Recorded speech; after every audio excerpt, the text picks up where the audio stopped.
दोस्तों, रामायण को हम सभी ने पढ़ा या सुना ही होगा, जिसमें भगवान राम और माता सीता के जीवन से जुड़े पहलू को दिखाया गया है। उन्हीं में से एक कहानी में बताया गया है कि कैसे मर्यादा पुरुषोत्तम राम अपनी पत्नी सीता को एक धोबी की बातों में आकर अयोध्या छोड़कर जाने को कह दिया था। लेकिन क्या आपको यह पता है कि वह धोबी के रूप में जन्मा एक पक्षी था, जिसके श्राप के वजह से ही माता सीता को वन में भटकना पड़ा था। दोस्तों, आपने बिल्कुल सही सुना, माता सीता को श्राप मिला था। आखिर माता सीता को किस पाप की सजा मिली थी जो उन्हें वन वन भटकना पड़ा था। एक बार मिथिला नगरी में जनक राजवंश राज करता था। उन्हीं में से एक राजा शीरध्वज थे। एक बार यज्ञ के लिए वे जमीन जोत रहे थे। उसी समय वहां से एक छोटी कन्या निकली। इस सुंदर कन्या को देखकर राजा को बहुत खुशी हुई। उन्होंने इस कन्या को अपनी पुत्री बना लिया। उसका नाम सीता रखा। एक दिन सीता अपने सहेलियों के साथ बगीचे में खेल रही थी। वहां उन्हें एक तोते का जोड़ा दिखाई दिया जो बहुत ही खूबसूरत था। वे दोनों पक्षी एक पर्वत की चोटी पर बैठकर बातें कर रहे थे कि पृथ्वी पर श्री राम नाम से विख्यात एक बड़े सुंदर राजा होंगे। उनकी महारानी का नाम सीता होगा। श्री राम सीता के साथ कई वर्षों तक राज करेंगे। धन्य वे जानकी देवी और धन्य है वे श्री राम। तोते की ऐसी बातें सुनकर सीता ने सोचा कि ये दोनों तो मेरे ही बारे में बात कर रहे हैं। इन्हें पकड़कर मैं इनसे अपने जीवन से जुड़ी सारी बातें पूछ सकती हूँ। इसीलिए उन्होंने अपनी सहेलियों से उन दोनों पक्षियों को पकड़कर लाने को कहा।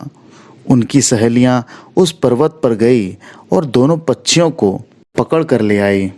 माता सीता उन पक्षियों से कहती हैं कि तुम दोनों बहुत सुंदर हो, देखो डरो नहीं, मैं तुम्हें कोई नुकसान नहीं पहुंचाऊंगी।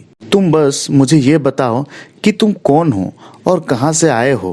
राम कौन है और सीता कौन है, तुम्हें इनके बारे में कैसे पता है।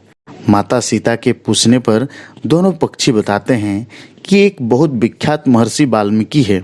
हम दोनों उन्हीं के आश्रम में रहते हैं। महर्षि ने रामायण नाम का एक ग्रंथ लिखा है, जिसका पाठ उन्होंने अपने शिष्यों को भी कराया है। उन पक्षियों ने सीता को ये भी बताया कि इस ग्रंथ में महर्षि वाल्मीकि जी ने बताया है कि महर्षि श्रृंगी द्वारा किए गए पुत्र यज्ञ से उत्पन्न होकर भगवान विष्णु राम, लक्ष्मण, भरत और शत्रुघ्न ये चार मानव शरीर धारण कर पृथ्वी पर जन्म लेंगे। बड़े होने पर श्री राम महर्षि विश्वामित्र और अपने छोटे भाई लक्ष्मण के साथ हाथ में धनुष लिए मिथिला आएंगे और शिवजी के धनुष को तोड़कर सीता से विवाह करेंगे। फिर उसी पक्षी के जोड़े ने कहा, हे सुंदरी, हमने तुम्हें सब कुछ बता दिया, अब हमें छोड़ दो, हम जाना चाहते हैं। पक्षियों की बातें सुनकर माता सीता के मन में और भी बातें जानने की इच्छा हुई। उन्होंने उन दोनों से पूछा कि राम कहाँ होंगे, वे किसके पुत्र हैं, कैसे वो मिथिला आकर जानकी से विवाह करेंगे। नर तोता बोला, श्री रामचंद्र का मुख कमल के समान सुंदर, नेत्र बड़े बड़े और खिले हुए, नासिका ऊंची, पतली भुजा घुटनों तक, गला शंख के समान होगा। मैं उनका वर्णन क्या करूं, उनके गुणों का वर्णन तो 100 मुख वाला भी नहीं कर सकता। दोनों पक्षी कहते हैं कि जानकी देवी धन्य है, जो जल्द ही रघुनाथ जी की पत्नी बनकर उनके साथ कई वर्ष तक राज करेंगी। लेकिन तुम कौन हो।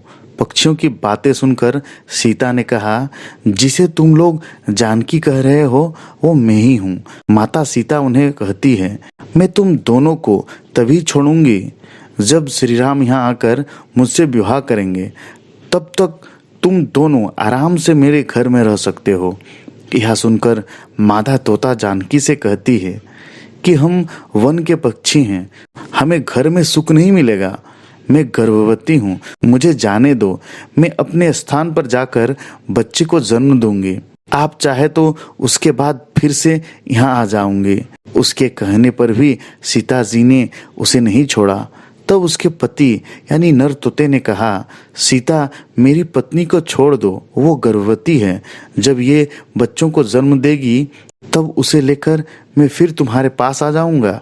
तब माता सीता ने कहा, तुम आराम से जा सकते हो, लेकिन ये मुझे बहुत पसंद है, तुम घबराओ नहीं, मैं इसकी अच्छी से देखभाल करूंगी। तब सीता ने उन मादा तोते को छोड़ने से मना कर दिया। तब वो पक्षी दुखी हो गया।